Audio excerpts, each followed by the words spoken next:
ecology, and we finished last class showing this example of how global warming, especially the global warming on the ocean, was creating this capacity for sea orcas distributed in southern Australia to keep expanding their range and invading the regions of Tasmania. You can see right there the dates when they arrived to Tasmania, northern portion in the 60s, and then continue to expand. Probably this map needs to be updated now because this was about 8 years ago. And the problem with that is that they are destroying the habitat for other animals, like kelp forests. Okay? So that is an example of what happens when there is not a top-down control on a herbivore. The herbivore basically is going to graze all the environment, in this case the aquatic environment.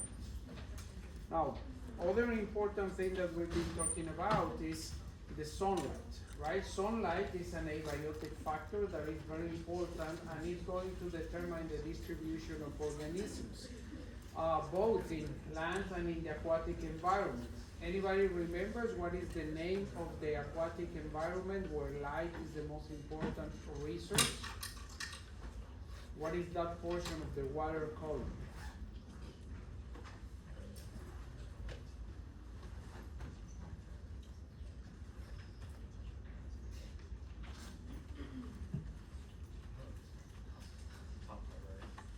Yeah, it's the top. It's about 200 meters in thickness. Photic, okay? Photic because that's where the photosynthesis is able to occur in the aquatic environment. Now, when we are talking about forests, like tropical forests, that have a very complex or elaborate vertical structure in terms of the different layers of vegetation that you can find, sunlight is also for competition, and that is the reason why we have all these huge trees in the canopy. Why? Because they are the most sensitive for competition. Usually those trees need a lot of light, that's why they grow so tall, otherwise they get out competed. And usually in the forest floor, if you are if you've ever been in a tropical forest, you're going to see that even at the peak of the day, like right now, it would be very dark. So there is very little light reaching the forest floor. So that is going to create a specific microclimate that is going to affect the distribution of organisms. Now, that is talking about in general, but when we are talking about mountain environments, then there is also competition for light depending where on the mountain range you are located, because the problem now is that as you go up on the mountain, higher and higher, now the atmosphere gets thinner. There is less oxygen for any organism living in there, so it needs special adaptations to grab the few oxygen molecules that are going to be out there in alpine environments. Okay? Now the other adaptation that is needed is protection for radiation, because the atmosphere is thinner. There is less protection for the radiation that the sun is sending in the form of UV radiation. Okay? And in the case of an example from humans, many humans that live in the Himalayas, they suffer a lot more damage to the eyes. But if you compare those that have been living there for many, many generations, they have special adaptations on their eyes, unlike people that live close to the sea like us right now. So if we go up into the mountains and we spend a lot of time in there, we better have good shades on the eyes, otherwise we risk getting blind because of the UV radiation, and that is less likely to happen in the people that have been living there and are adapted to those environments. Rocks and soils, of course, that is very important because it's going to determine the chemical composition of the soils where the animals are trying to establish. Of course, when it is a barren land, let's say after a volcanic eruption, there is not much left, and only some type of species are capable of reaching those areas to start changing the chemical environment of the soil, which is going to allow later on to other species to arrive to start the successional process. We will talk about the succession in communities, in plant communities, later on in another lecture. Now, by now, one thing that I want you to keep in mind is how all this is dynamic. If you remember, we started this course with the evolution topic. Okay, evolution is helping us to understand the diversity of life, how they are related to each other, how they arise, how they appear into our planet. But ecology is equally important to explain the huge diversity that we cover in the middle chunk of the course.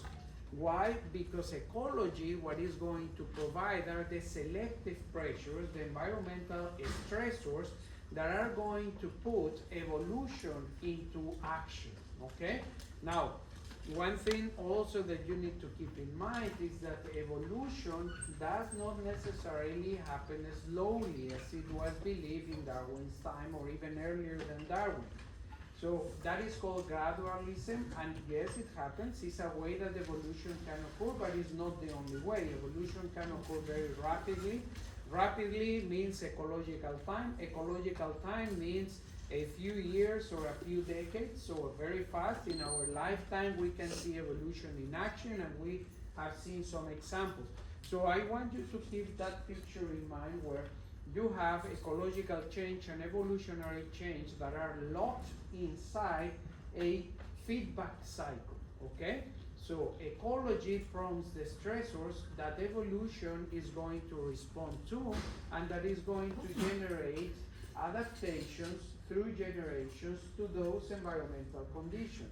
But those ecological conditions, that ecological change, needs to be stable for long enough for evolution to actually happen in the development of certain adaptations. Because if the environment is just changing all over the place every 5 years or so, there is very little chance that evolution is going to create an adaptation. Maybe if the environment is changing a lot throughout time, evolution is going to manage to develop some adaptations to ever-changing environments. That in itself is a type of adaptation, okay? So there is this always feedback loop between ecology and evolution, okay, in order for evolution to produce the adaptation and the beautiful diversity that we have in our planet. Now, this is another summary.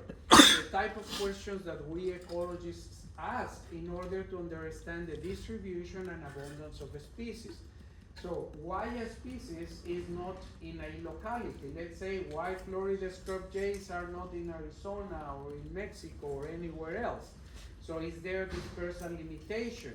Maybe dispersal limitation is not an issue for Florida scrub jays. So there is no dispersal limitation. Then we jump into the second question. So do biotic factors, other species, limit its distribution? Now right there for the scrub jay, we can answer yes. Because the scrub jays get their name because they are adapted to exploit the scrub environment, the oak scrub environment that we have here in Florida. They are adapted to that environment. So biotic factors in that case are limiting the distribution of these species.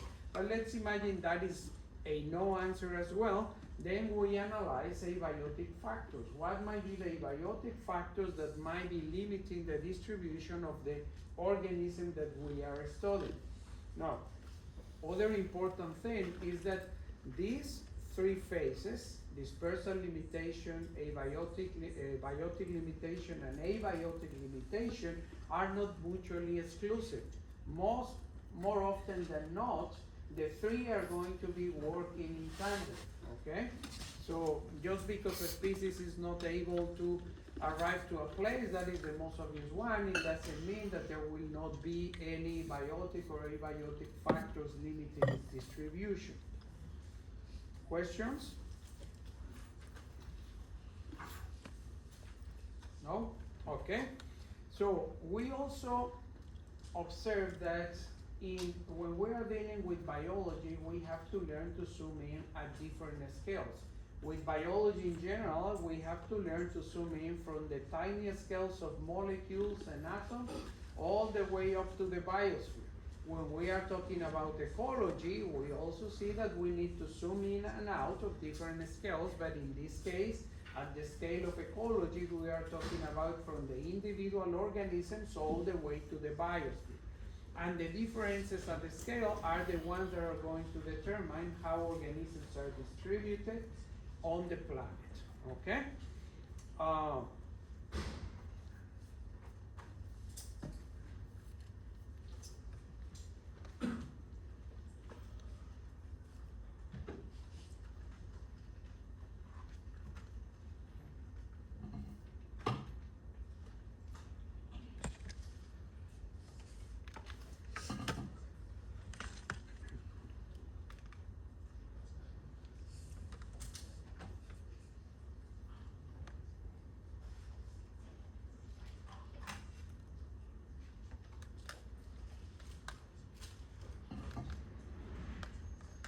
Ten more seconds.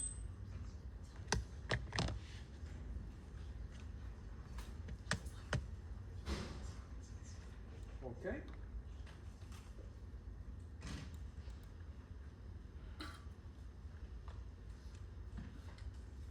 All right, guys, with this, we finish the intro to ecology. Now we are going to move to the different scales that we've been talking about. So the first one is going to be population ecology. Are there any questions before I start the topic on population ecology?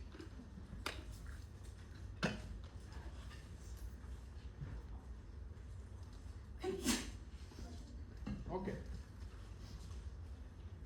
So population ecology is going to be the study of those factors that are going to affect the size of a population and how that size changes across time. Okay, we are interested at this scale on a single species. Okay, we are not talking about different species, a single species, and within that species we might be particularly interested into a single population. Okay. Now, how do we know the changes of size of populations? What we are going to be mostly talking about in this lecture is about those factors that increase the number of species like birds and immigration to that population, and then what decreases the size of that population, deaths and emigration. Okay, those are going to be the main factors. And now, how the population changes across time, there are many different options, and everything depends on the population that you are studying, the environment where the population is located. That can lead to a stable population sizes across time, or it can vary into a way that seems random, or it can have a stable cycling through time. And we will talk about why those might be the responses that we observe in a population. Let's start with the basic definition of a population that we have mentioned before. A population is a group of individuals that belong to the same species and that are distributed in the same space and in the same time. Okay? Usually in the textbooks now, they avoid the mention of time, but time is important to mention because there are populations of that species that live in that same place, but not at the same time. They might have lived 100 years ago in that same location, but now they are not interacting with the organisms living in there, maybe because they are dead, or maybe because they emigrated, okay? Now, as usual, we ecologists are going to put boundaries in order to be able to study nature.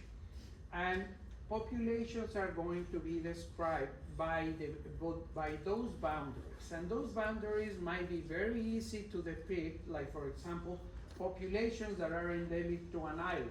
That's very easy, right? But what about if you are in the continent and the population is distributed in a space and there doesn't seem to be like a fence telling you that is the territory of the species? In that regard, we have to do further studies to know the abundance of those individuals across a space, to have an idea where the boundaries of that population are located. Important parameters that we care about populations, one is density, and that is as a function of area or volume, okay? How many individuals in a square meter or in a cubic centimeter, a cubic meter, etc., depending if you are dealing with volumes or just with surfaces, okay? And the other one is going to be dispersion, also the distribution of organisms on a space. What is the pattern of distribution of organisms in the space where you find them? We will talk more about that in a second. Now, to study populations, many methods have been used or have been developed. If it is a population that lives on an island and is very conspicuous, then we can do a full census count. Maybe it can take a long time, but it is feasible. But more common than not, you are not going to be able to count every single individual of a species in a location. Why? Because you cannot see them all the time. Maybe some of them are active, others are inactive, others are hiding, etc. There are many different reasons why you are not going to be able to count every single individual of the species that you are interested in. In those cases, we relied on estimates, okay? And there are different methods. The most common one to estimate the population size and population density is going to be the mark recapture method. And we will see a video in the next slide explaining in detail this mark recapture method. But of course, as many different methods in ecology, there are assumptions that we have to pay attention to, because if we break many of those assumptions, maybe the estimates that we are getting are not that reliable, okay? So everything depends on the method. Just like, for example, anybody remembers Hardy-Weinberg equilibrium? Is Hardy-Weinberg equilibrium a realistic model to study evolution? No, right? It makes a lot of assumptions that are unrealistic, that we know even without studying much about evolution. If we read them, we know that they are not going to be true. But it's a useful model in order for us to start teasing apart the different factors that might be affecting how evolution is acting. Now, in ecology, we have to also be aware of assumptions of the methods that we are using to estimate population sizes. I mentioned mark recapture, but for example, in ornithology, one of the main methods to census bird populations is called fixed radius point count method. Basically, what an ornithologist does is go to the field, set up points, census points at random in the environment that you are going to study. You arrive to that point with your GPS, and what you do is to census all the birds that you can see or hear. Usually you hear them, you don't see them, especially in a forest environment. So you record all those species in a 5-minute period. And with that, you also record the distance, the approximate distance with a rangefinder of every individual bird that you count, and that is going to allow you to do density estimates of that species in that environment. So that is one type of technique that we use for birds. But there are many other techniques in ecology that depending on the problem that you are facing, you are going to use.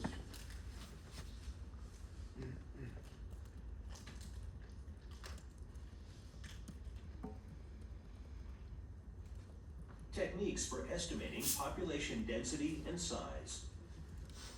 Imagine you are a wildlife biologist interested in studying the rare and possibly endangered white-footed Guano Island mouse.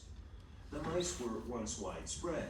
Now they are known to live only on Guano Island, a tiny dot off the coast of Peru, with an area of only 50 hectares. Unlike many rodents, the Guano Island mice are not territorial. They hide during the day, but at night They roam freely over the island in search of thornbush seeds, their favorite food. One of the first things you might want to know about the mouse and thornbush populations is population density, the number of individuals per unit of area or volume. There are two methods for studying population density: the mark recapture method and the sample plot method. The mark recapture method is a sampling technique used for determining wildlife population density. Animals are trapped, marked, and released. Later, traps are set again, and the proportions of marked and unmarked animals captured during the second trapping gives an estimate of the size of the whole population. The mark recapture method is a good choice for active, elusive creatures like mice. The sample plot method involves counting all the organisms in selected plots of known size, followed by extrapolating to estimate the size of the entire population. Mice don't stay put, so getting a count of them is really difficult. So let's use the mark recapture method. We'll set traps on the island, arrange them randomly, and check the traps in the morning to see how many have been caught. The data table at the top of the screen shows how many mice we caught. Now we tag the mice and release them, and the traps are reset so we can capture another batch of mice. We'll check the traps again to see how many marked and unmarked mice we've caught the second time. The data table shows how many mice have been caught this time. Also note that we have recaptured some of the mice that were caught and marked previously. Now, let's use this data for estimating the total population size of the Guano Island mouse. The equation shown here can be used to estimate total population size. Using the simple formula, we arrive at a population 468 Guano Island mice. Now, let's estimate the population density of the Guano Island mice, the number of mice per hectare. The area of Guano Island is 50 hectares. To find population density, we divide population size by the area. In this case, we divide 468 mice by an area of 50 hectares. Our estimate of the population density of mice on the island is 9 mice per hectare. Thornbush seeds are the favorite food of the Guano Island mouse. Let's look at the status of the thornbush population. The sample plot method is the best method for studying the population density of the thornbush. While it might be possible to count all the thornbushes on an island this small, the island is rugged and a total count would be a lot of work. The sample plot method involves counting all the organisms in selected plots of known size, then extrapolating to estimate the size of the entire population. It is a relatively easy way to make a quick estimate of thornbush population density. Our sample plots are 1 hectare in area. Let's scatter a number of sample plots randomly on the island. Now we know the number of thornbushes in all the sample plots. Now let's estimate the average population density of thornbushes, the number of thornbushes per hectare. With the sample plot method, the average population density can be estimated by dividing the number of individuals in all the sample plots by the area of all the sample plots. This is easy to do in our study because we used 1 hectare plots. Using the simple formula, 47 thornbushes in sample plots divided by 6 hectares, we find that there are 8 thornbushes per hectare. So what is the total number of thornbushes on Guano Island? Knowing the area of the island, 50 hectares, and the population density of thornbushes, we can calculate the estimated total population size of thornbushes on Guano Island. To find the population, we multiply thornbushes per hectare times the area. In this example, we multiplied 8 thornbushes per hectare times 50 hectares, which equals a thornbush population size of 400.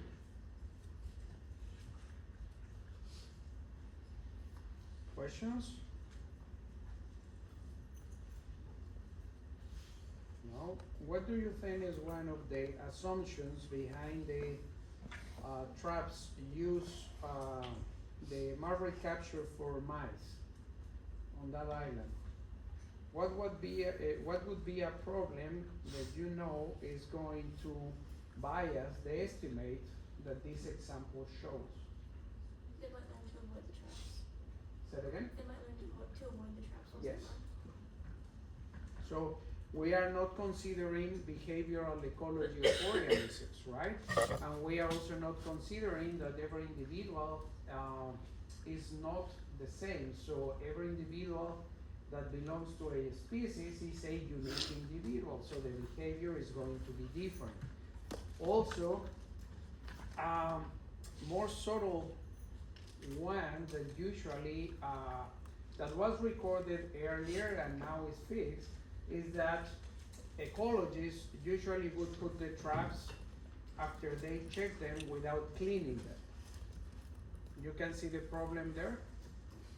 So there is a scent left in there. What about if the mouse that was trapped in one of those cages was a dominant male and left the scent?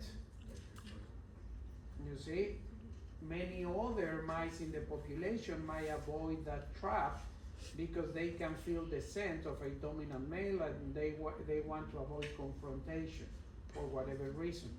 So there are many things that can bias the estimate. Nonetheless, these methods with proper care about the assumptions that you are making are going to give you a realistic guess about the numbers of the individuals in wherever place you are working. Okay? Now, one important thing is that once you have the estimate, you cannot assume that estimate to be true every single year. So density, the number of individuals, if you count all of the individuals, is going to be a dynamic variable. It's going to change through time. And we also mentioned immigration, right? Immigration, maybe you are studying a population and maybe based on the birth rate that you estimate on that population, you estimate that every year there is an addition of 10 individuals. But suddenly there is a year when instead of having 10 individuals, you have 50. So what happened there? Then probably there was a huge influx of migrants into that population. Maybe a nearby forest caught fire or was destroyed for whatever reason, so there is no more shelter for those organisms, so they move into a place where they can manage to live and survive, right? So many different factors. We mentioned the pattern of dispersion. The pattern of dispersion of how you find the animals or plants distributed on land or on the water environment is going to be highly related to the resources that they need, okay? The most common pattern that you are going to find in nature, regardless of the organism that you are studying, is going to be a clumped distribution. Why clumped? Because every organism has specific requirements, okay? And resources in the environment are not distributed in a homogeneous fashion. They are distributed heterogeneously. So we need to find those resources, meaning that if there is a resource that is very important for a species and is not equally dispersed across the environment, you are going to find clumps of organisms in those areas where you find that resource, okay? Uniform dispersion is when you find basically the same distance between organisms distributed in a space or in the environment where you are working. Now, one of the reasons you can find uniform distributions is territoriality. So there is competition. For example, during the breeding season, it's very common to see that males, mostly males, are going to establish territories, and territories that are going to be of high quality, low quality, etc. So that can lead to a uniform distribution. Yet, uniform distributions are very rare in nature. A perfect uniform distribution would be a field that we cultivate. Let's say maize, for example. So every plant is at a specific distance from each other, but that is more artificial, okay? And then we can find a random pattern. Why random? Because apparently the food or the resources needed by organisms are not distributed either uniformly or in clumps across the environment. So that leads to a pattern that might be akin to something looking like a random pattern. Okay, but we will mention some things in a second about that type of distribution, the distributions that we just mentioned that is important to understand.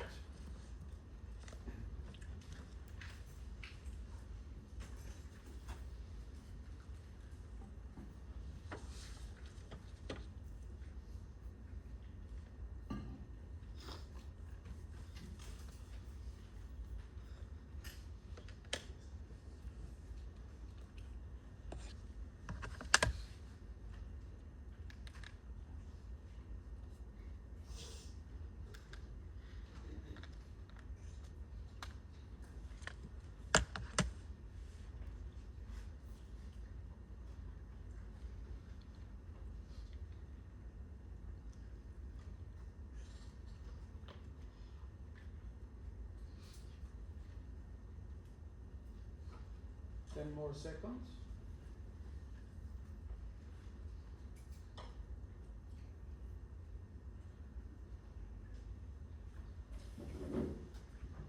Okay.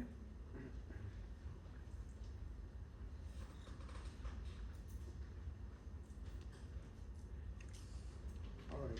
Again, here is this question brings up the point that I wanted to make, that I already mentioned at the beginning of the lecture.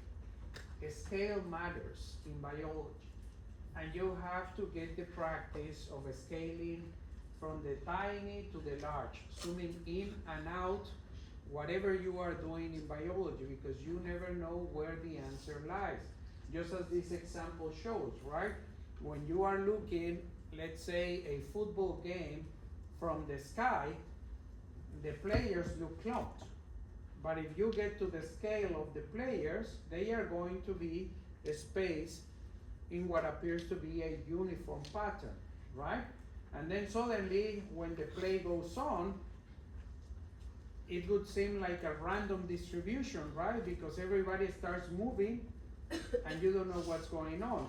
But what I always like to say in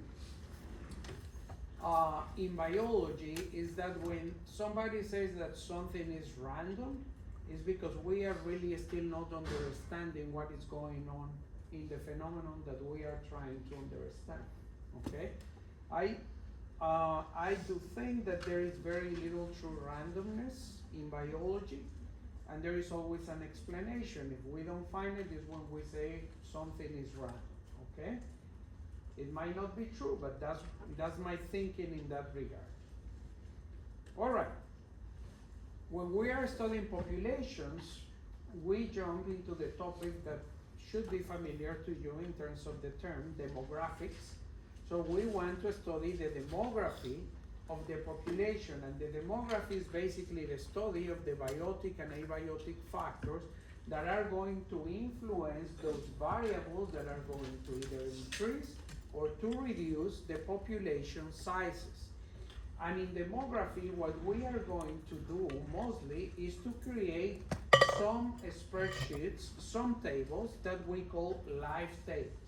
And those life tables are going to have specific columns that are going to provide you specific information. We are going to see a few examples. And also the information that you get is going to be related to proportions or to full counts. You will see in a second. Now, life tables can be determined by age, if you know very well the species that you are studying and you can age the individuals, or more common than not in biology is going to be a life table based on stages, life stages or the life cycle stages of the organism. Because, for example, let's say you are studying a butterfly. We have no idea how to age a butterfly unless you mark them as soon as they come out of the pupae, right? But if not, what we do to study populations of butterflies is to distribute the life table not in an age-specific way, but rather in a cohort or in a life stage, like caterpillar, pupae, adults, and eggs, okay? Now, usually what we consider in life tables is only going to be the females in the population. Of course, if we are talking about a species that is a sexual species, and why the females? Because the females are the ones producing the babies for the next generation. So when you want to know if the population is growing or declining, and you want to do the demography on a life table, what you care about are the females in the population. Here is an example of a life table for this ground squirrel, and you can see here that they decided to use age. Okay, they can age the individuals from 0 to 1 year all the way to 10 years, which is the longest they can live, 10 years of age. Then what they have is how many individuals in that population were alive at the moment they started to record the individuals in that population. Let's call it year 0 when the study begins. Then what is the proportion that is alive at the start of that year? Well, the whole population, right? Because you just took the census. But then, second year, you see that there is only 252 individuals. So what is the proportion? You just basically divide this by this and you get this proportion. And also, you can estimate the death rate. So the death rate, basically 653 is the 100%, but then you have all these ones dying. So a lot died between year 0 and year 2. So you estimate here the death rate, which is about 61.4%, okay? And then you can also have a column for how many offspring on average every female in the population is producing. 0 in the first year because they are young, so they are not producing, they are not reproducing at that time, they are immature, but as soon as they enter the second year, they are able to reproduce, and some of them start producing babies. But the peak of the breeding of these squirrel species is when they are like about middle age. You can see between the ages of 4 and 7, okay? So that is basic data that we can collect from the field. But now, how we can analyze that data? We are moving now into that. So, when we are doing a life table that is called a cohort life table, what we are doing is following or tracking a set of individuals in the population year after year, okay? And with the numbers that you observe in that table, we can estimate survivorship. Here we are going to call that parameter with the letter L, subindex X. And basically is the proportion of individuals that survive from 1 year to the next. So how many individuals you have in the next year, let's say in year 2, divided by the initial number of individuals. And then you repeat the same for the third year, but now instead of the initial number of individuals, it's going to be the number of individuals in the previous year. Fecundity, here we call it M, lowercase m, subindex X. Mean number of offspring produced per surviving adult. Okay, so we are going to have how many offspring was produced in that year divided by the number of adults that were present in that year. Net reproductive rate, or R naught, is going to be the sum of the multiplication of the survivorship times fecundity. Okay? That is going to give you how many babies are produced in that population as a net number. It's not still giving you the population rate of increase, okay? So when you have populations where they have a net increase larger than 0, the populations grow. If R, the net rate, is less than 0, the population is going to start to decrease because basically the females, every potential female of reproductive capacity in the population is not even producing a replacement for herself, okay? It's producing on average less than 1 baby per female. And then when it is the net production is equal to 0, the population will remain stable at the same size, okay? To estimate R, or the population growth rate, we are going to use that net rate, the natural logarithm, and we are going to divide it by the generation time. The generation time is the average age of the parents of all the offspring that is producing the population, meaning how long does it take for a new born in that population to start producing babies. Like for example, for humans, as soon as a female is able to reproduce, probably around 14 years of age, that age is going to be called the generation time. It doesn't mean that it's reproducing at that age, but that is the generation time because at that time there is the potential for production of more babies, okay? So that is going to be the generation time. But if you take all the production of first breeders in the population, you take the average generation time. And all that, then we can put into this table. In this case, it's a barnacle, it's a shell organism, and we have age here from 0 years to 8 years, and we start with a number of individuals that look huge, 1 million, but then you notice something very radical. Right after the first year, there is very little survival, right? Only 62 individuals. Now we said, how do we estimate the number of offspring that was produced? Is how many were produced in that generation versus the number of available adults in that generation, okay? So in the first case it's 0 because they are still not reproducing. How many survive? All of them survive. But when you move from year 0 to year 1, you can see that the survival rate is tiny, right? In this population, from 1 million to only 62 individuals. So there is very little survival. And then fecundity is that estimate that we were talking about in the previous slide. This one over here, where you multiply the number of production of offspring divided by the number of adults producing that offspring in the population. Of course, in the first year, they are not producing anything, so you have 0. But then in the second year, you have how many offspring was produced divided by the number of adults or individuals producing that, and this is the number that you get. Then we multiply the survivorship by the fecundity, and we get these different numbers. The sum of all this column is what is going to give us the net reproductive rate in the population, okay? Now, what we need to do next is to estimate the generation time. And the generation time is basically the same number that you have here, but multiplied by the age of the individuals.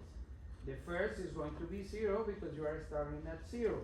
And then you multiply this number by the corresponding number of the age. In this case is 1, and then 2, and then 3. And that is going to give you, when you add everything up, the average generation time for this organism.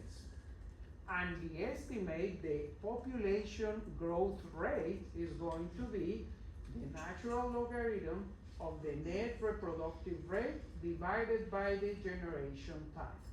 So if it is larger than 0, the population is growing because it's larger than 0. The growth rate of the population has to be larger than 0 for the population to continue growing or adding individuals into that population. Is this more or less clear, or are there questions?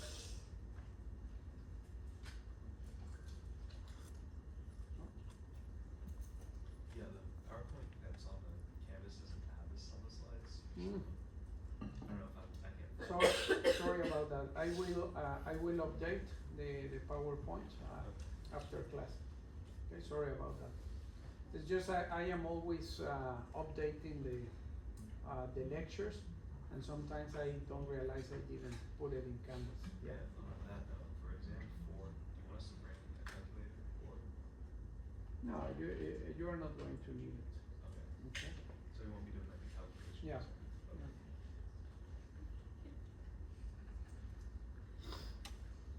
No? Okay.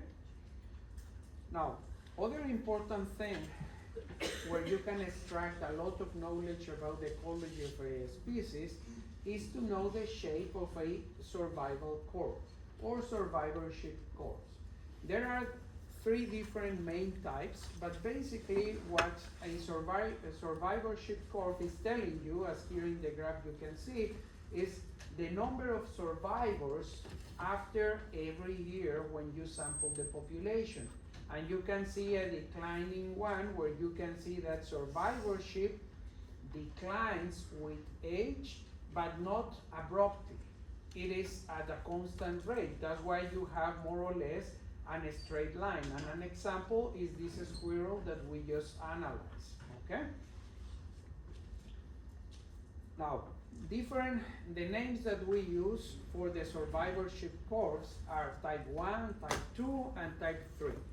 Type 1 is when we have low death rates during the early and middle life, and there is a sharp increase in death rates later in life. So we will see a figure where we summarize those types. But usually we fall into the type 1. Why? Because we don't produce many of spring, but the one that we produce, we make sure that they survive fairly well during the early life, right? And then until we are very old is when we start to see a sharp decline in survivorship or an increase in death rate. So that is type 1. Type 2 is the one that we just saw. It is a constant death rate over a lifespan of a population, usually observed in rodents, invertebrates, lizards, and some plants, especially annual plants. And type 3 is the opposite or the mirror image to type 1, where you observe high death rates of early life stages in those organisms, and then as you move through life, the few survivors survive fairly well after a certain age. And those are the ones that are going to last long in the population and are going to produce the babies for the next generation. Now this is how you can see these curves. Okay, type 1, high survivorship, early middle life, and then the rate starts to increase by the later stages of life. Then constant death rate, this one here, and then high death rate at the beginning of life, and then it stabilizes after a certain period of time. And that is classical example of invertebrates and spawners, like this shell organism that produce a lot of babies, but there is very little or no parental care at all. That's why there is high mortality rates. Now, these are like the three extreme cases. Usually you can find some in-between cases for certain species. Maybe early in life they present a type 2 where there is constant rate, but then suddenly it's more like a type 1 because there is a sudden decline, okay? So there can be a combination of shapes depending on the species that you are studying. Oysters are sedentary shellfish that feed on bacteria and small organisms in bays and estuaries. At times, an oyster population may consist mostly, if not exclusively, of adults. But at other times, the population may consist of adults and huge numbers of young larvae. Most larvae don't survive to adulthood. Let's look at the oyster survivorship curve. Oysters produce millions of eggs, many of which are fertilized and become larvae. However, the young oysters are eaten by a variety of small oceanic animals. Many oyster larvae also die because they fail to find a satisfactory place to settle and feed. This leads to rapid loss of young oysters in this population. There are, however, advantages to this survival strategy. Oysters exhibit an opportunistic life history, producing a great number of offspring. There is no parental care of the young, but oysters that do survive to adulthood have few enemies. Oysters can live for more than 10 years and produce many offspring during their lifetimes. Other organisms such as grasses, orchids, and redwood trees have similar survivorship curves. They produce many seeds, but many fail to find the right conditions to germinate. In addition, birds and other animals eat many of the seeds and seedlings. Okay, questions, guys? No? Okay, this is what I just mentioned, that there can be different shapes depending on the life stage and the species that you are studying. One other important thing is that survivorship curves are not the same for the same species. It depends on the population, where the population is located, because you can have a widely distributed species, but local conditions are not the same all over the planet. For example, the conditions that we are experiencing are very different here in Florida compared, for example, to the human population in Northern Europe or in Canada, okay? And that affects the type of the curve that you are going to observe when you are studying the demographics of that species in different locations. Questions?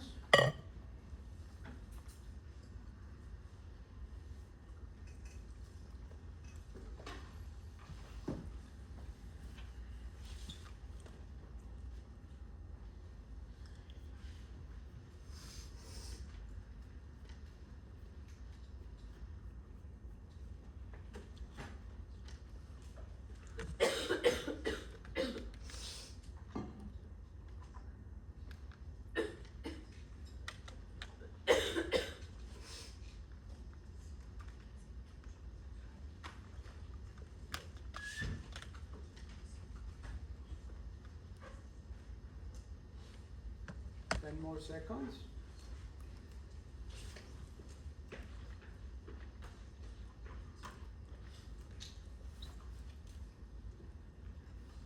Okay.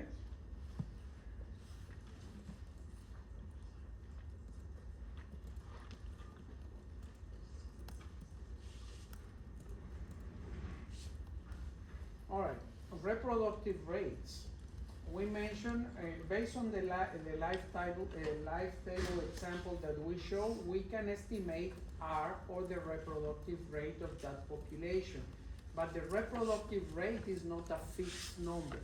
A reproductive rate can vary across populations, and within a population, the reproductive rate is not going to be the same on every age stage.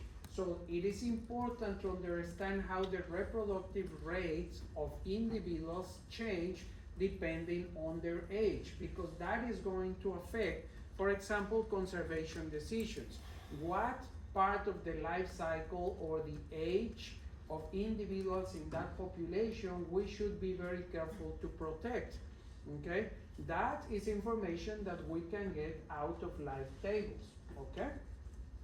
Now, we already mentioned some of the methods to estimate populations, but some other methods that I haven't mentioned is DNA profiling, okay? Like using molecular tools in order to identify what organisms are the most productive or who are the parents of those offspring in a population.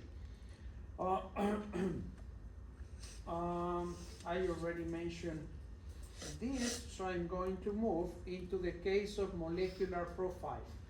So what biologists have done for many species, especially endangered species, that have some economic value for humans, They go to the field and they take a sample, a biopsy, that then they are going to profile with molecular markers. The molecular markers usually that are the most common to use in order to create these databases or these genetic profiles are called microsatellites or mini satellites. Nowadays it's more microsatellites, and those are non-coding regions and are repeated regions, but they are unique to certain individuals, okay? So researchers take these samples from the field, create these molecular databases, and then later on you can take advantage of that information because you can avoid direct sampling of the offspring that was produced in the population. There are non-invasive sampling techniques. For example, in the case of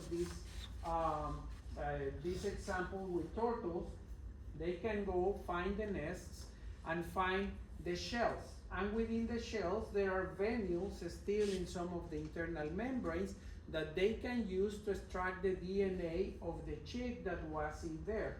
And with that, they can do the profile using the same genetic markers and then find a match in the database that they created. So in that way, they can identify who the parents are, okay? Which is basically what forensic people do for humans.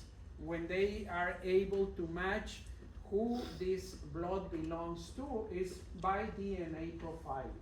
But we can use it for this type of research, especially in conservation biology is heavily used. Okay, questions before we move into the next section, which is the exponential model of population growth? No? Okay. So, this is the most basic population growth model in ecology. It's called the exponential model. And basically what this model is assuming is that populations can just keep on growing as long as there are food resources. Of course, this is just a baseline because we know that is not true. Resources are limited in the environment, so there are limiting resources, okay? Unless there is a new adaptation to expand your niche, you are going to be limited by the resources that you are currently using. So this model is an ideal model, but there are certain populations that commonly follow an exponential growth model depending on the stage and the specific conditions. We will mention that.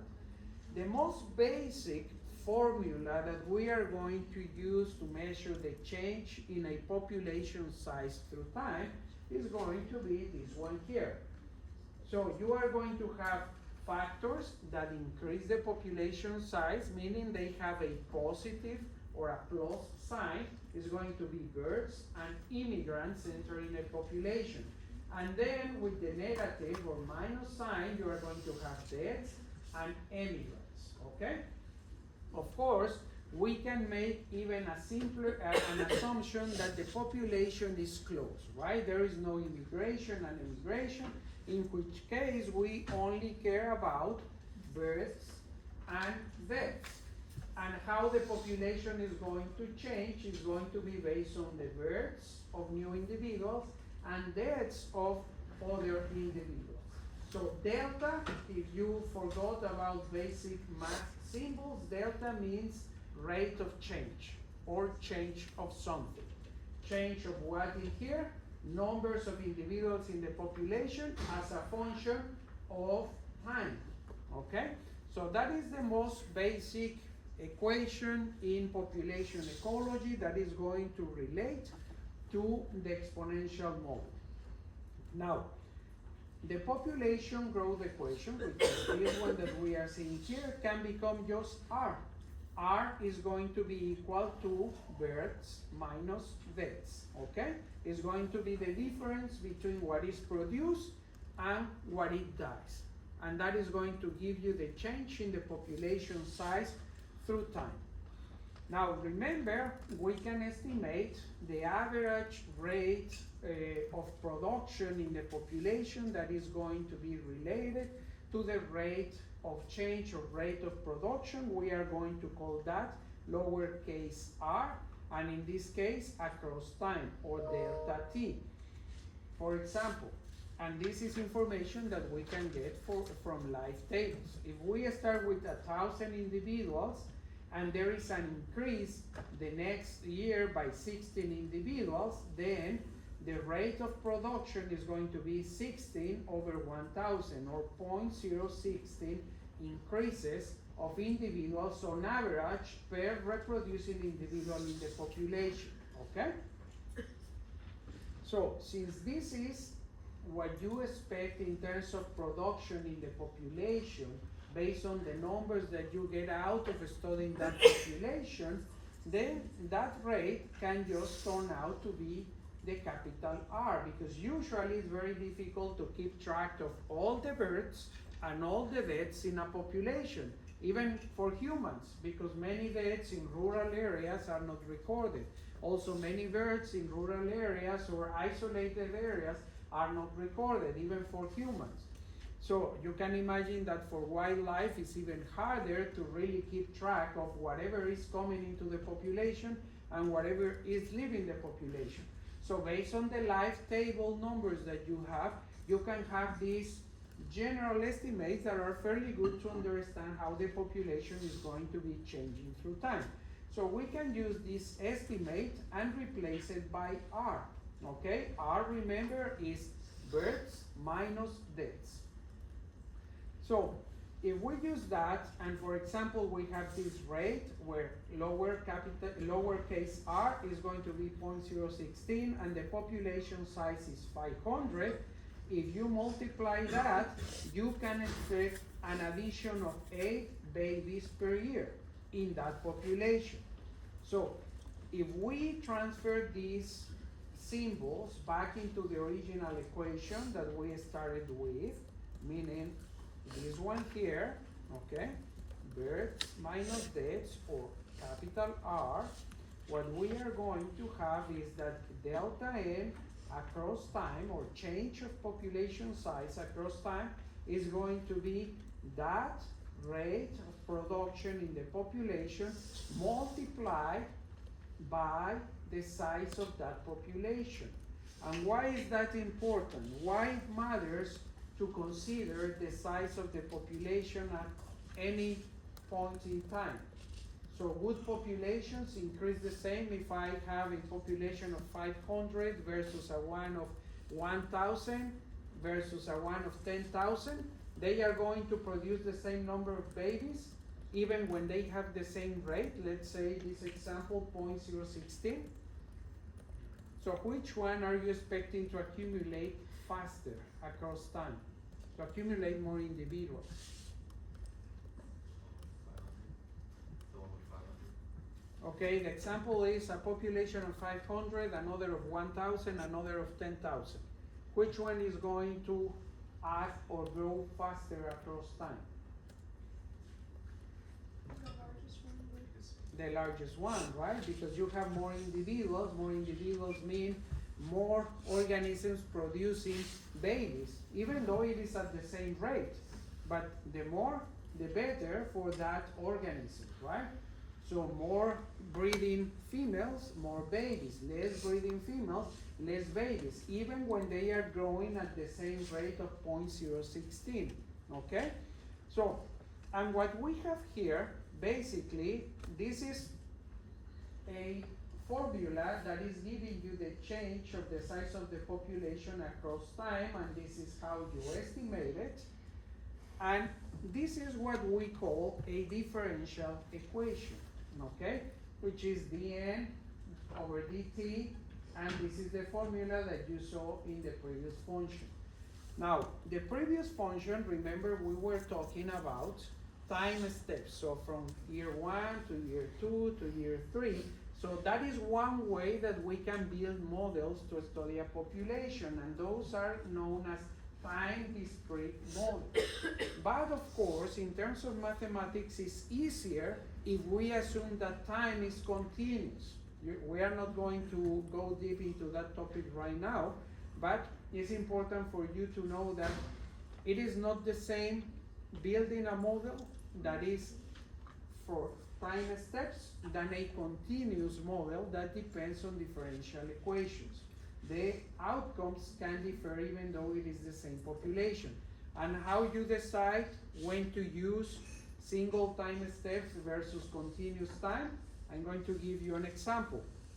What about if we are studying the population of squirrels, where we can know the exact or more or less the exact age of each individual capturing that population, and then the other example is studying a population of bacteria.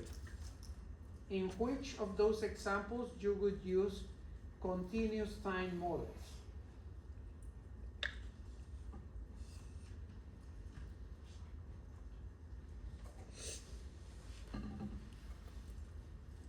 When you are studying bacteria, how is bacteria growing?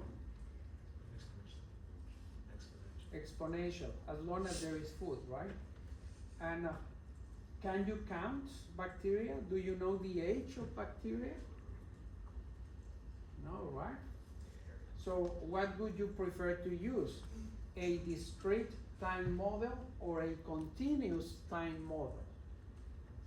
Continuous time basically reduces the time steps into tiny amounts, which is basically differential calculus, that it seems continuous time. Okay, you don't care about time steps. So what would you prefer if you are studying a bacteria? Continuous. When you say discrete time, does that mean like one? Because one discrete time would make sense if you can track the population in discrete times, right? So, but for bacteria, we cannot age them. We cannot be sure who is dying, who is coming into life, etc., etc. So we don't really care much about time in time steps. We care how the population is growing or declining as time goes on. It doesn't matter if it is 1 minute, 2 minutes, hours, days, weeks. We just want to know how the bacteria population is growing as a function of time. But if we know very well the demographics of a species like a squirrel, or for example turtles, or marine mammals, or any other species of conservation concern, we can use time steps. Why? Because we know exactly the age of the different individuals in the population, and we can track them through time. So it makes sense to use time steps for that case. Okay, so this is a differential equation, and this differential equation represents the exponential growth model in ecology. Okay, R is what we call the intrinsic rate of increase, or the per capita rate at which the population is going to be increasing. And the exponential population growth, as we have mentioned already, will occur under ideal conditions. What would be ideal conditions?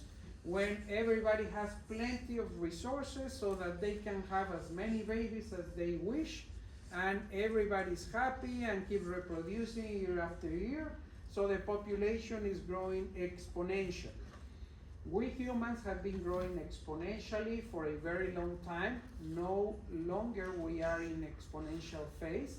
We are still in a positive way, including more and more individuals into the population, but now we are not in an exponential phase. That was some decades ago. So, usually this is the shape that you are going to see on a population that is growing exponentially. Here you have the number of generations or time, okay? And here on the y-axis is going to be the population size. Now notice that the rate of increase of the population here is going to be different. Here the lowercase r is going to be 1, and here is going to be 0.5. Notice how the shape of the exponential growth is going to change. Both populations start with the same size, let's say a few individuals, okay? And they start growing, but this one reaches exponential growth faster than this one. Why? Because the rate of increase is larger in this population than in this one. Yet, you can also observe these curves if we take the figures that we just mentioned a few minutes ago. Instead of having different rates, let's imagine that these two populations have the same rate of increase, let's say 1 or 0.5, it doesn't matter, but the difference is how many individuals they start with. If the blue population starts with 500 and the red population starts with 250, the expectation is going to be basically the same. The blue line is going to reach faster exponential growth than the red line, okay? We are just changing there what variable we are modifying, either the intrinsic growth or R, okay? Or the population size that the population has at the beginning of the story. Are there any questions?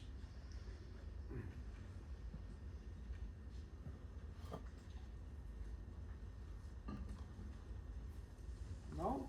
Okay. Let's answer this question and then we can take a few minutes to stretch, go to the restroom if you need to.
So, I can't wait.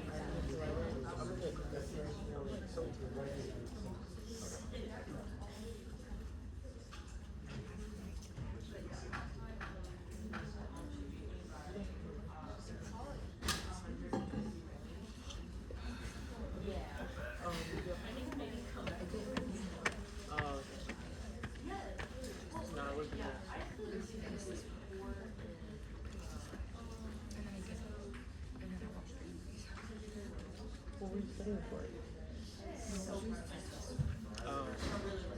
No.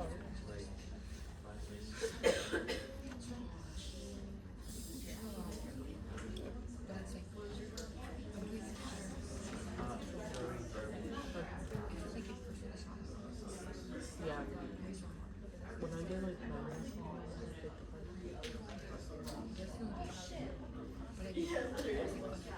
probably gonna take it next summer. I don't know.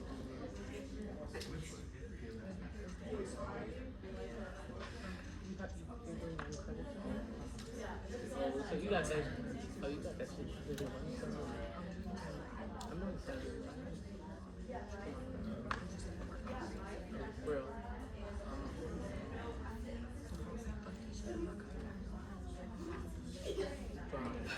I was reading this because it's like I just searched like 30.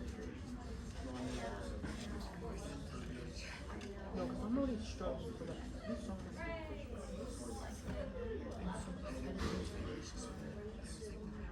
it's not hard at all. It's just a lot. A lot of reading, a lot of work. The first was a lot.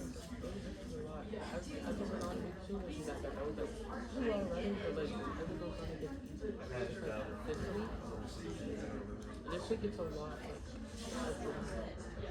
and I'm like, dang, I have to study for my exam. Like, I don't have time. Like, I put more of my energy into all the things that I do. As long as you actually Because I have no choice. Like, it takes up all my time. she'll let me. Yeah. Well, English one I took in person, which is technically online. Do you want to do lab or just So basically it was fine. Maybe she'll take it online now. Actually, my lab is not that hard. It's kind of hard. English too. Yeah, my project was on ask. Better than that.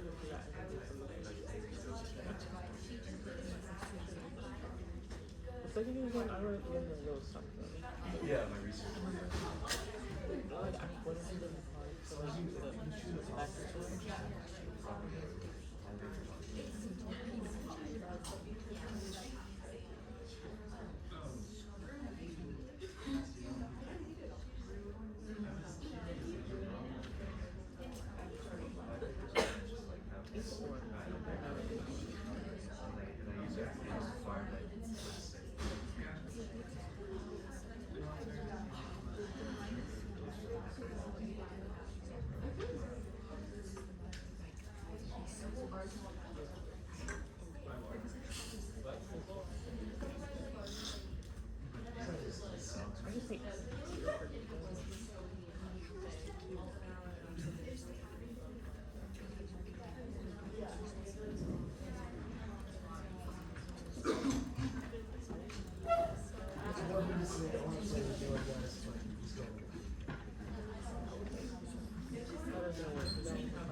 I'm a bad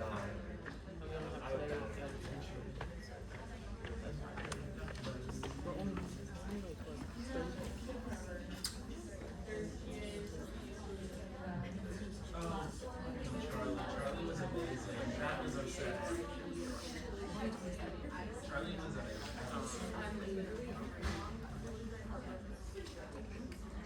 Okay, guys, let's resume the lecture. yeah. What factors affect the size of a population over time? That's Charlie. Let's zoom in to St. Paul Island in Alaska, where reindeer were introduced in 1911. We can look at the size of the reindeer population over time using a graph. The horizontal axis shows time, and the vertical axis shows population size, the number of reindeer. The population increased when the birth rate was greater than the death rate. The population decreased when the death rate was greater than the birth rate.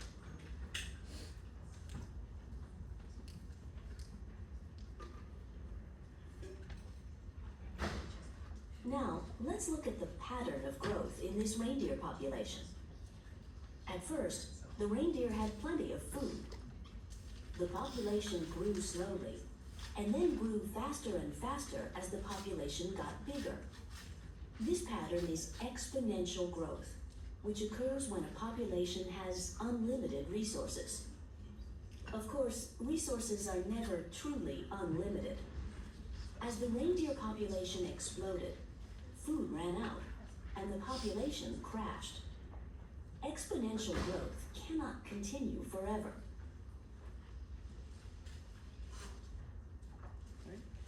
And you can observe also populations at exponential growth when they arrive to a new place, like new colonizers, and they are able to survive on that place, or when they are released from hunting pressures, like in the case of the elephant populations in some parts of Africa, especially in South Africa.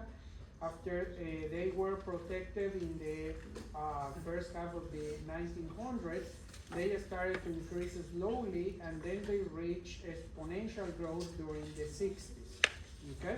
So that's when you can observe this exponential growth of increase. And as I mentioned before, in the case of humans, for many times throughout history, we have experienced exponential population growth, especially during the last 200 years.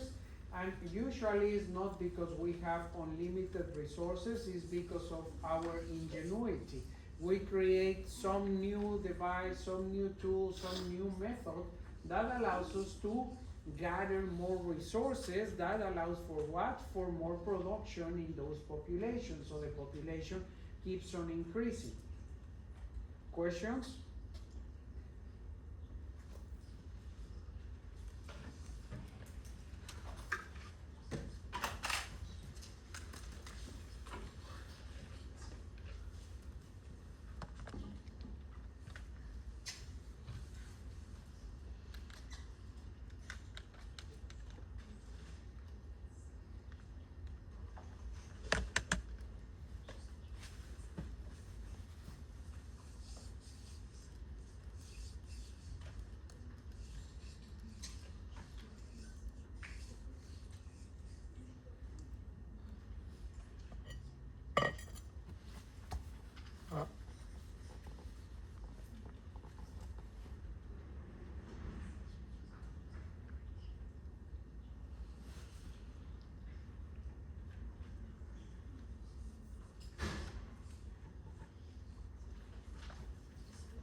More seconds.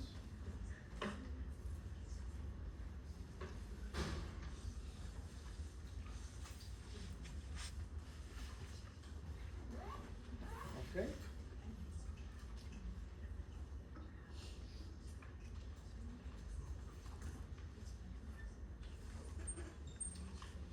Most of you answer correctly, but there is like what, 28, like a third of you that pick the wrong answer. So are there any questions here on this example? Why, can somebody explain why B and C cannot be correct answers?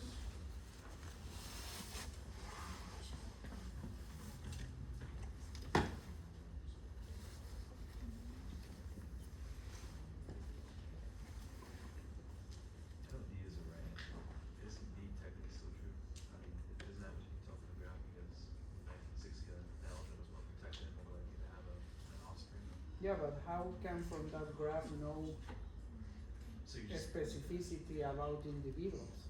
That graph is a summary of what happens in the whole population. It's not giving you a life table with detailed information about different age classes, right? So it's only just an assumption, but if it's a correct assumption. Yeah, but it's an assumption that you have to test with the data, with more detailed data. What about C? Why C is not correct?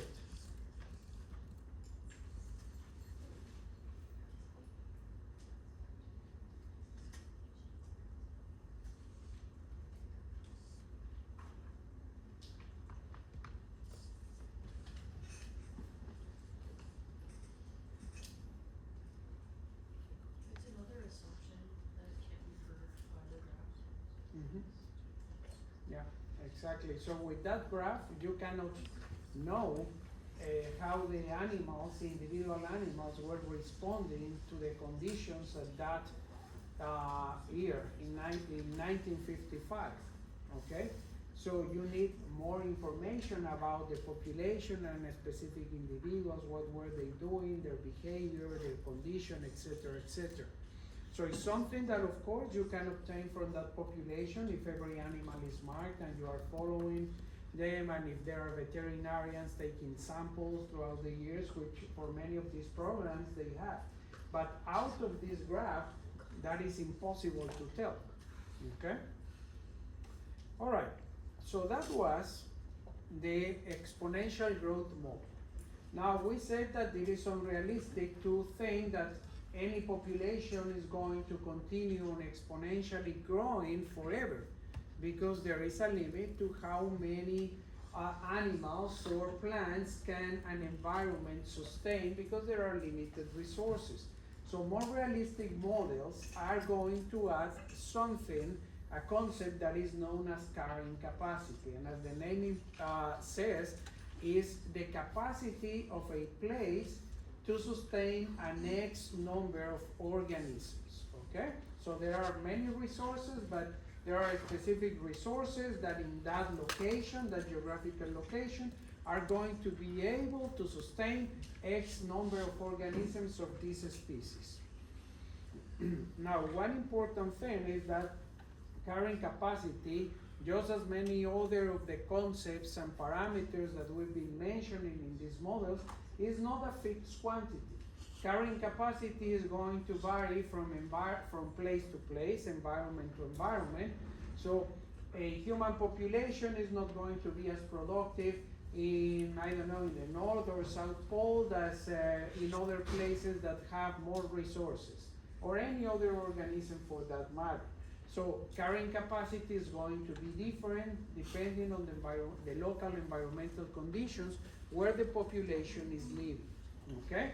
So, and even within the same locality, carrying capacity can vary from year to year, because not every year is the same. Some years are going to be very different to previous years in that same location. So carrying capacity can vary across years in the same locality, okay?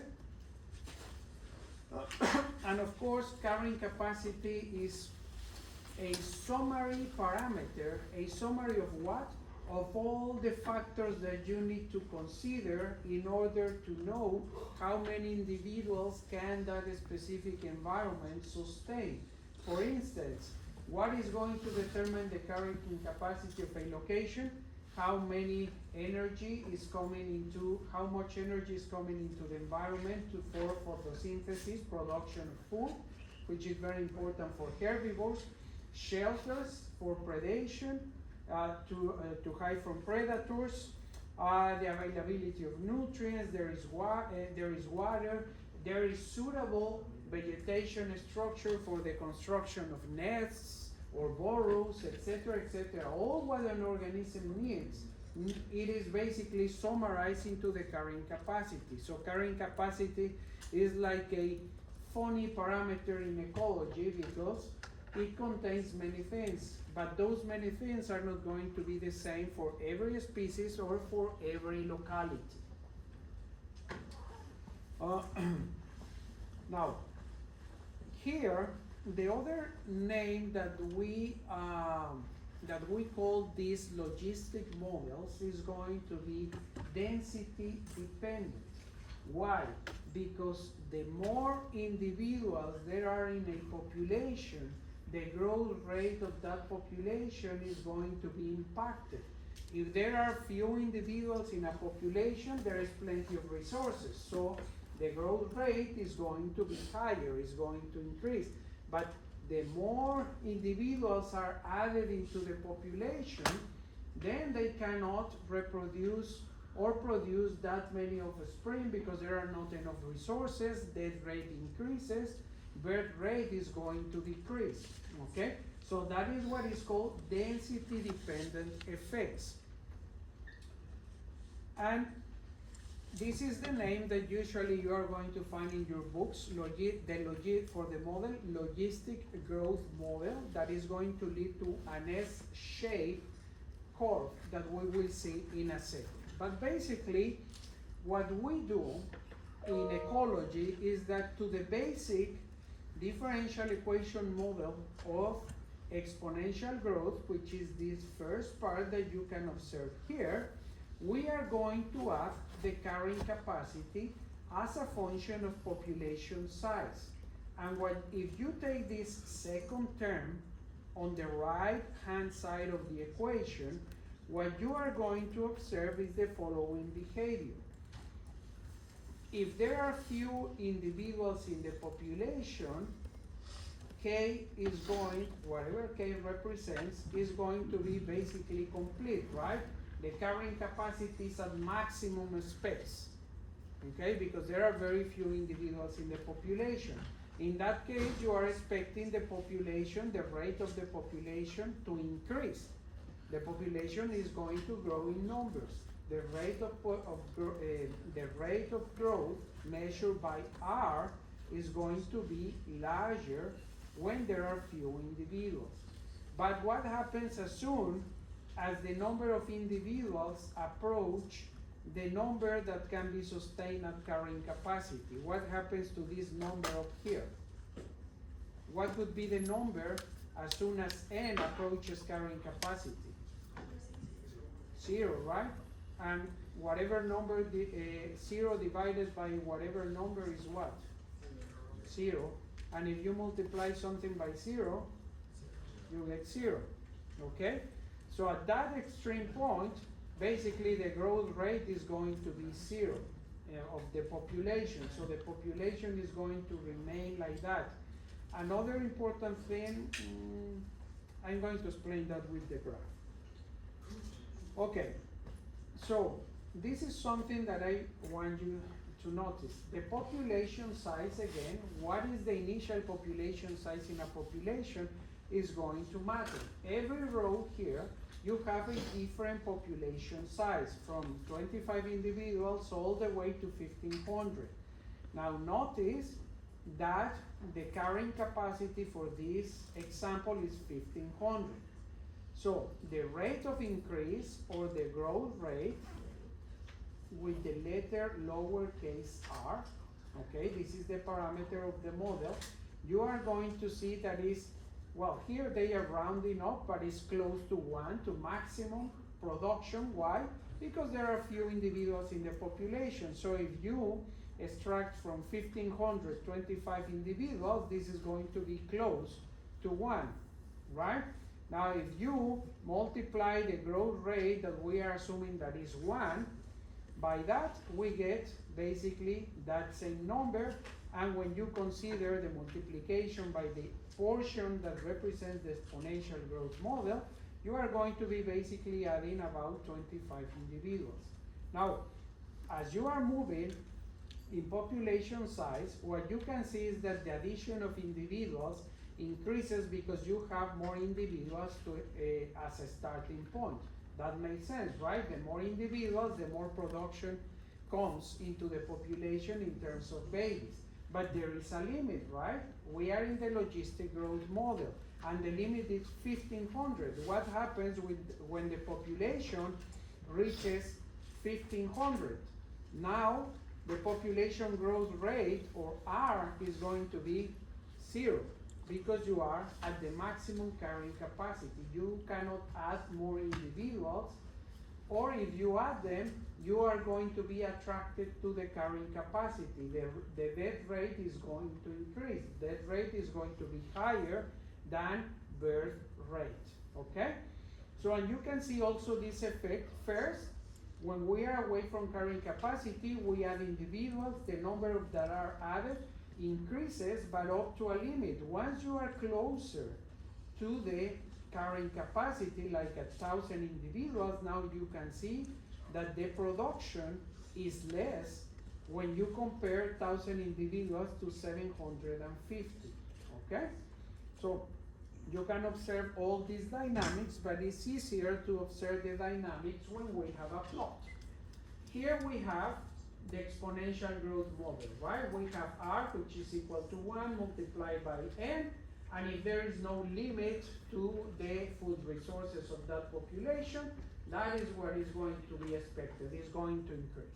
But as soon as we add the realistic assumption that the population cannot continue to grow forever, we add the carrying capacity at 1,500. What is happening? At the beginning, when there are very few individuals in the population size starts to increase, okay? And here is the inflection point where the growth rate of the population is positive, but then it starts to slow down because we are approaching carrying capacity, okay? And when we are at carrying capacity, basically the growth rate becomes 0. Okay, there is no more growth rate. Now, notice something important in this graph. We are dealing on the y-axis with numbers of individuals, population size. We are not dealing with the growth rate of a population. What would be the growth rate of the population is going to be the differential equation. Anybody by chance in your studies of mathematics before coming to university or here in the university knows what the differential equation, the growth rate, represents in this graph? The slope, okay? The slope, even if you get a straight line, the slope is telling you how fast the variables are changing with respect to each other. In this case, is number of individuals as a function of time. How fast is the population growing as a function of time, okay?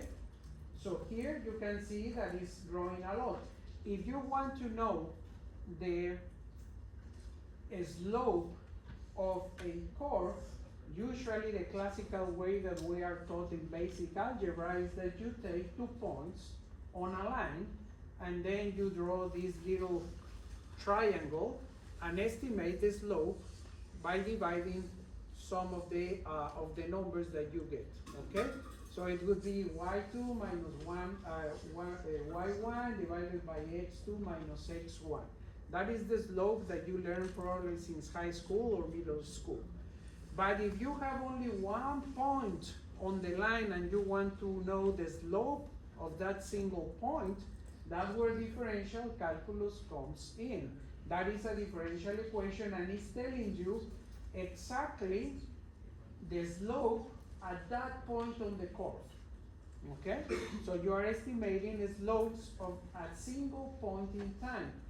And if you want an analogy that might be helpful, maybe not, but is if you estimate the slope, let's say, of the curve between this point and this point, what you are going to have is a line that is cutting this curve into points. That is called a secant line, okay?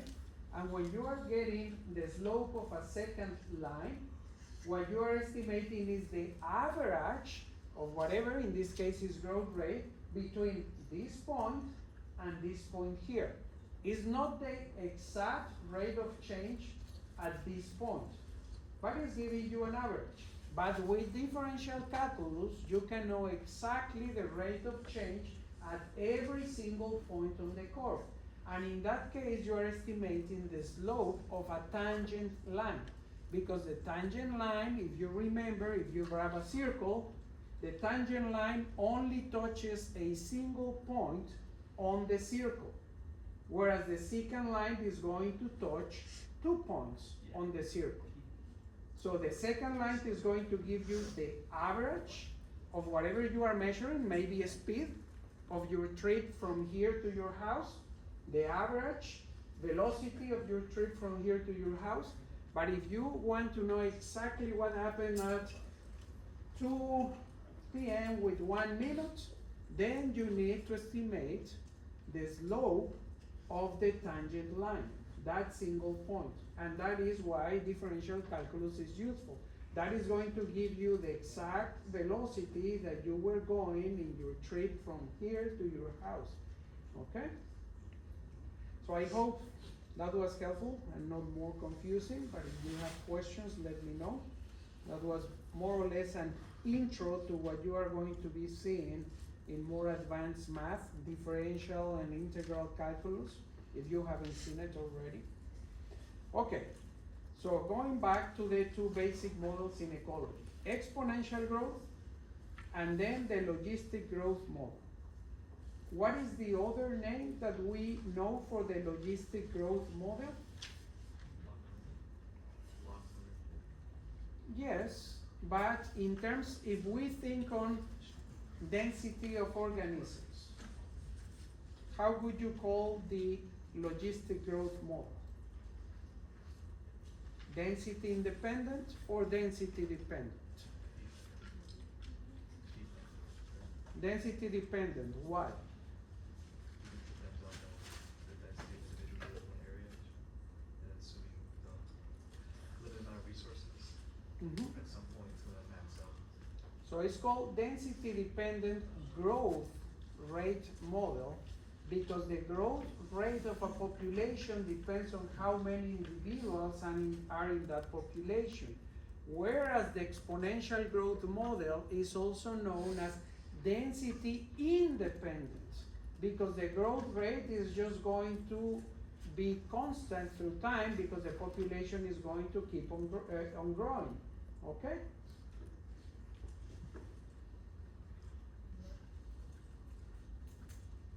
St. Paul Island is also home to fur seals. When seal hunting was reduced, the population grew in a way that initially resembled exponential growth.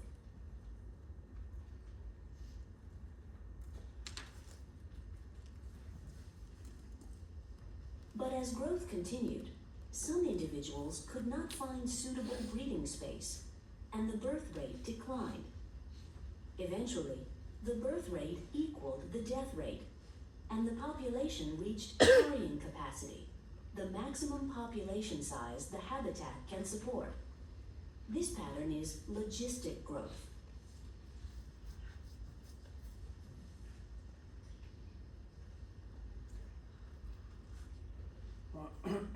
And again, when the logistic or the S-shaped model can vary a little bit. You cannot expect the same growth curve for every population you are studying. For example, you have populations that are grown in a constant environment, where as long as you keep giving food resources to that population, it's going to remain at carrying capacity, so it's going to be constant. Yet, there are many other populations, and this resembles more what you would observe in nature, is that the carrying capacity is around, in this example of Daphnia, around 130 individuals. But when you take samples across time of the population that you are studying, suddenly you see that they overshoot carrying capacity. But eventually, they are coming down to the carrying capacity that you estimate based on the resources. And they can continue to fluctuate across time, and that is what happens in some populations. They are going to fluctuate and lead to stable cycles that are known as limit cycles.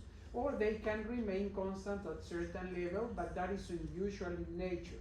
And basically, what is more common is damped oscillations or limit cycles. So like this example, first it overshoots carrying capacity because there are more individuals that can be sustained, the rate increases, so it comes down to carrying capacity, but then it can go down under carrying capacity, then there are more resources, then it comes back to carrying capacity, and it continues to oscillate through time, but in a dampening way. So the first fluctuations are large, and then they start to get reduced until they reach more or less constant carrying capacity after a certain time, okay? That is what we call damped oscillations. And many other populations are going to be stable cycles around the carrying capacity. Questions? Yeah, why does it, like, why did the peaks slow down over time and not just continue to be like these massive population growths and then just like big drops? Oh, when you see that, it's because the environment is more or less constant. And for example, why they overshoot initially? Maybe there is a very good year, right? Plenty of resources. Like for example, when there is an El Niño year, there is a lot of rain in many places, so that brings a lot of food production, seeds and all that, and many birds increase their populations a lot. But then the next year is not El Niño anymore, so rains come back to normal, so they overshoot the normal carrying capacity. So now with less resources, there will be increase in mortality. Boom, they go down. But if the normal years continue through time, then they are going to have enough food resources to come back to carrying capacity. Okay, so that's why you can see that. Now, continuous cycling is related not to only the resources needed for the population, but to the ecological interactions of that species with other organisms. And I will mention that in a few slides. Okay? Yes? For the test, are we gonna have to use these equations and we're gonna get a problem? I don't think so. I don't remember right now the questions. I'm going to check, but if you are going to use them, I will let you know. Probably you will see the equations, but there will be very specific questions about them that you should know. Okay. Okay? Any other question? No? Okay.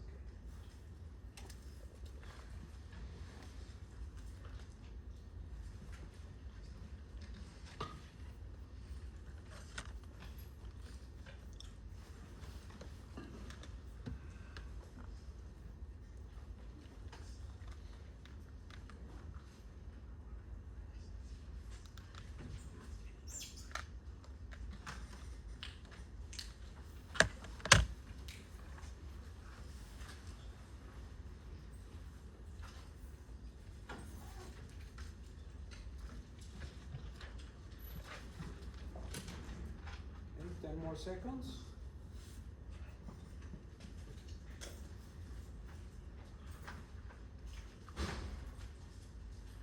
Okay.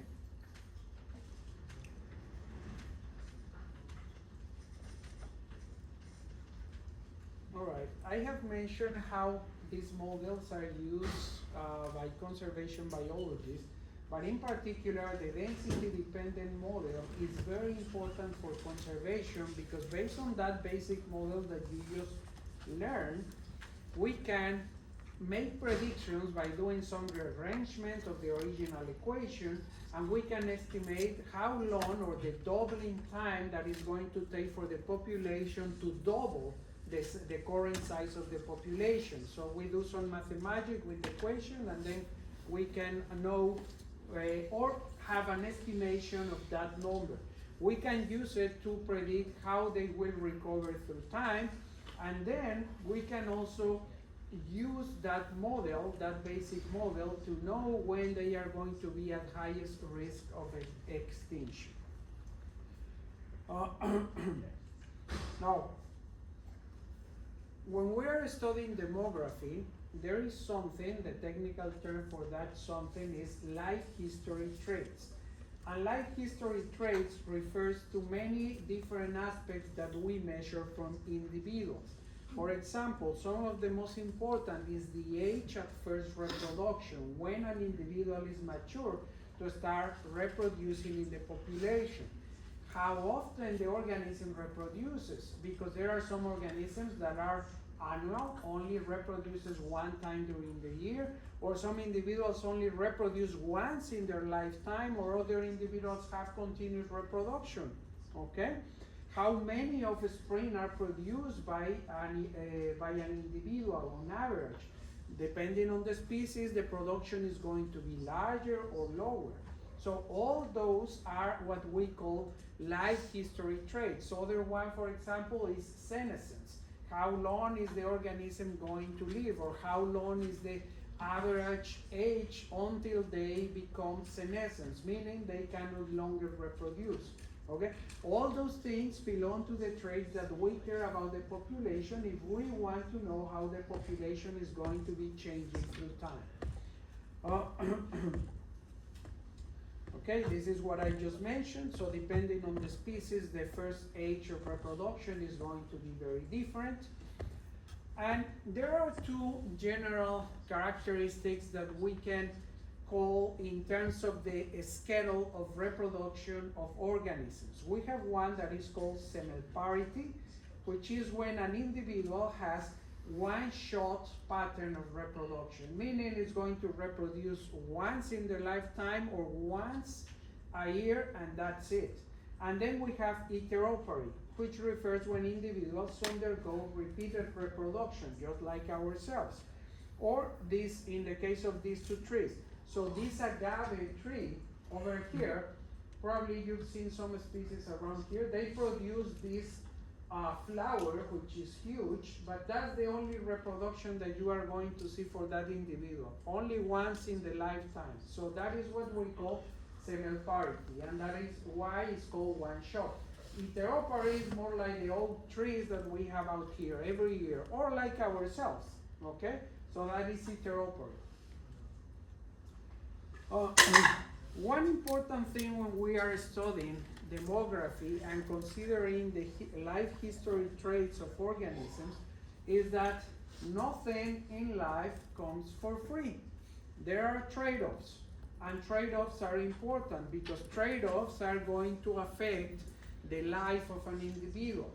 So if you use your resources, your limited resources for certain thing, certain activity, those resources or energy cannot be used for others. And there are many examples in nature. Here I'm giving you one of a raptor. So a raptor usually, let's say, have a clutch size of 2x, okay? That would be like an average for many raptors. But some ornithologists have done experiments where they vary the size of the clutch. So they leave it as normal, or they reduce the clutch, or they increase the clutch of the parents. And what happens is that all the food resources that the parents are going to have to feed the babies, to feed themselves as well, is going to be traded off for survival later on in life. So this graph, what it's showing you on the y-axis is the parents surviving to the following winter after they breed as a function of what? Of brood size. If the brood size was reduced, survival to next year was fairly high for both males and females. For a normal brood size, what they were expecting, of course, it was lower survival. But when you increase the brood size, you can see that there is a lot higher mortality for the next year in males and females. More in males. Why is that? Because usually the males are the ones that are going to engage in a strong competition for resources, because the males in most species of complex animals, let's call vertebrates, are going to engage in territory disputes or in disputes for the access to females, etc., etc. So they are going to engage in more energy demanding activities, which increases the likelihood of mortality. Okay? So again, this is a clear example in nature of trade-offs. Other type of trade-offs that of course are tuned by evolution through time is how much production of offspring is possible, and the selection is going to be different depending on the environment where the species are living. So some species are going to produce a lot, like for example this dandelion that is producing lots of seeds with some luck. A few are going to survive and establish and produce the next plants for the production of more babies in the subsequent generation. Okay? So if the chances of survival of early life are low, you can expect that the production of offspring is a lot. Okay? And the opposite is true. If the chances of survival in early life are very high, usually what you are going to see is that the number of offspring that is produced is less, much less, like in humans, okay? We usually have one baby at a time or two, okay? That is the average that you expect for humans. And why we have less? Because we are going to take care of them in order to increase their survival, okay? So usually what you can expect is that when there is less production of offspring, there is a lot of parental care. When there is no parental care at all or very little, the production of offspring is going to be a lot. Huge numbers of babies with low chances of survival. And this leads us to two concepts, basic concepts in ecology in terms of the growth schedule, how the population is going to grow. We have what we call K selection and R selection. K selection because K refers to the carrying capacity, right? So when there is a lot of competition for resources, what do you want to do with your babies? To prepare them very well for the future, so they are competitive and they have high chances of survival and of producing the next generation of offspring. That's what we call K selection. R selection is the opposite. There is little competition for resources, but the probability of survival is going to be fairly low. In that case, it pays to produce a lot, and that is what we call R selection, okay? And of course, these are the two extremes of a range of different schedules of how organisms are going to reproduce. There is always never at the extreme. There are a few examples, but everything is more or less in the middle. Questions? No? Okay. Density dependent factors. Okay. When we want to know something about density dependence, we can ask basic questions, and some of them we have asked already. So what environmental factors are going to stop a population from growing, and why some populations are very stable compared to others? So of course, these are questions that look simple, and they are simple, but it doesn't mean that answering them is easy. It takes a lot of work to be able to answer this type of questions in ecology. Now, this is, I already discussed this, comparing exponential growth to logistic growth. So when you know that some factors are regulating the growth rate of a population, is when you call that they are density dependent. But if the population is not regulated based on the density, again, you call it density independent. And in an easier way, when you compare those two types of populations, the red line is going to represent density independent death rate. Here we are measuring death rate. And you can see that the death rate is constant regardless of population density. The death rate in this population is going to be the same regardless if the population is just a few individuals or if it is a very crowded population.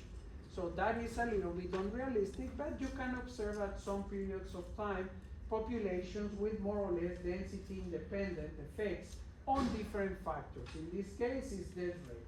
And then you can see here the other example when we observe density dependent response of some parameters that represent the population. For example, this population, when there are very few individuals, birth rates are significantly larger than death rates. So the population is growing, right? But as soon as you have population density increases, then birth rate becomes equal as death rate at this equilibrium density. But if you continue to increase the crowdiness of the population, death rate becomes larger than the birth rate, and the population starts to decline. Okay? Again, two different responses: density independent and density dependent.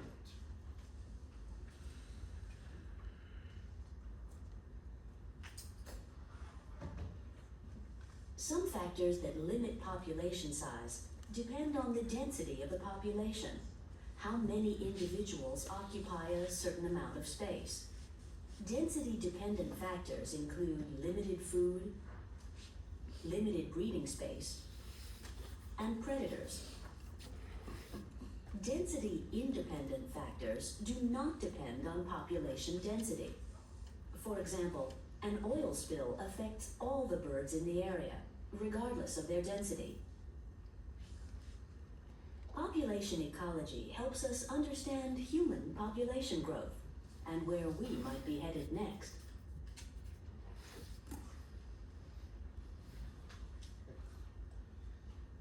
other example of density dependence, it can be hiding places from predators. This is an example of a fish species that when there is high densities, the death rate is going to increase. Why? Because some individuals are not going to be able to escape from predators because there are not enough hideouts, okay?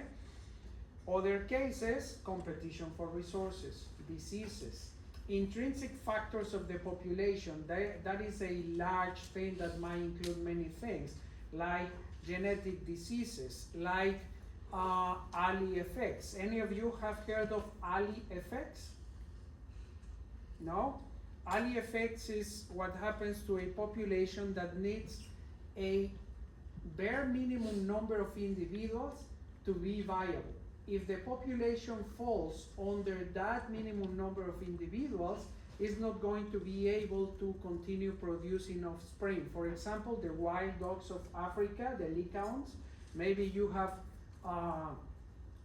heard of them, but because they are carnivorous and they are medium-sized hunters, they need a certain size because they hunt in packs. If there is not a minimum number of individuals in the population, hunters and those that stay at the burrow taking care of the babies, they are not going to be successful at hunting. And if they are not successful at hunting, there is no food. Okay? So there is a limit. So there are different factors. This is one example of intrinsic factors depending on the species that you are studying. Territoriality is another factor. And then toxic wastes, that is more related to how we treat the environment by our human activities. Now, population dynamics. Here is where we enter to understand, for example, why a population starts cycling through time in more or less a constant fashion. Here we are jumping a little bit from population level to community level because now we are considering two species. In this example, we have a prey, the moose, and we have the wolves. Usually what happens is that when the prey increases, the wolf population in this example, or the predator, is going to take some time to start increasing. Because first there was not enough food, so the population of predators collapsed. So they need the prey population to increase in order for them to start increasing. This example is very clear in the snowshoe hare example. So we have the lynx, which is the predator, and then you have the hare. And you can see in the graph how they cycle through time. And I think the cycle is about 10 years. Every 10 years you can see how the population increases and decreases and how the other population is following behind. In this example, you can see that the prey population, when it is at its peak, the peak of the predator population follows a few years after. Why? Because the predator has to wait for a lot of prey to be in the population in order to start producing more babies. And as the predator produces more and more individuals, what happens to the population of the hare? It starts to decrease. And when it decreases, then you start to see that a few times after, the population of predators also start to crash. But then they recover again. So you can see that cycle, okay? Now, researchers were curious about knowing if that cycle of the hare population was due to the food resources of the hare or was an effect of the predator, or maybe a combination of both. So what they did was to follow the populations, and they did food supplementation in the wild. So what happens to the hare populations if you supplement when food is not an issue, even during winter? Then you would expect that if food is the main factor for the cycling of the hare population, you would expect to observe no more cycles because there is plenty of food. So the population of hares, instead of cycling, is going to remain constant or growing at a certain level because there is plenty of food all year round, okay? So they did that. They put a lot of food into the environment, especially during winter, and they kept on observing the cycles. So it turns out that basically they say, okay, it's not food. Is it the lynx chasing them around and killing them? They put radio trackers in many individuals in the herd population, and sure enough, they observed that predation was the main factor driving the cycles of the herd population through high peaks and lower peaks, okay? So in this case was another individual becoming the limiting factor for that population. Now we've been talking only about births and deaths, but remember at the beginning of the lecture we observed that the growth rate of a population also depends on immigration and emigration, because that adds or reduces individuals in a population. When we consider immigration and emigration, the level that we are reaching in terms of population ecology is called metapopulation ecology. And metapopulation is basically different populations of the same species across space, many of them which are going to be connected through dispersal of individuals. So individuals of different populations are going to be moving across space and entering other populations.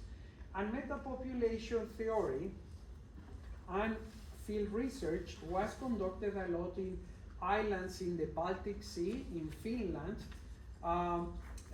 The researcher that is most famous for metapopulations is called Ilkka Hanski from Finland. He already passed away a few years ago, but he studied this butterfly across all these different islands by the Baltic Sea, and he observed that the occupied patches of food by these butterflies versus unoccupied patches, which are the empty dots, he observed that it was not the same throughout the year. So there was this dynamic where empty patches and occupied patches changed through time. And some individuals that were marked with certain specific dots, okay? So they put these little dots, markers, on butterflies to see how they were moving around. And they observed that this whole thing is actually a huge metapopulation. So patches of resources are going to be occupied at some point in time, and at other times there will be no butterflies. So they would go extinct at that local level. When we move now to a little bit of humans and how we have grown throughout history, we can observe that most of our history we have kept a constant growth. But beginning in the, especially in the Middle Age with the bubonic plague, we suffered a huge dip in population size. But after that, we started to enter into exponential growth. And exponential growth we reached especially during the Industrial Revolution. About 200 years ago is when we entered this exponential phase. That now is slowing down, but we are still producing a lot of babies. I will continue with this next class.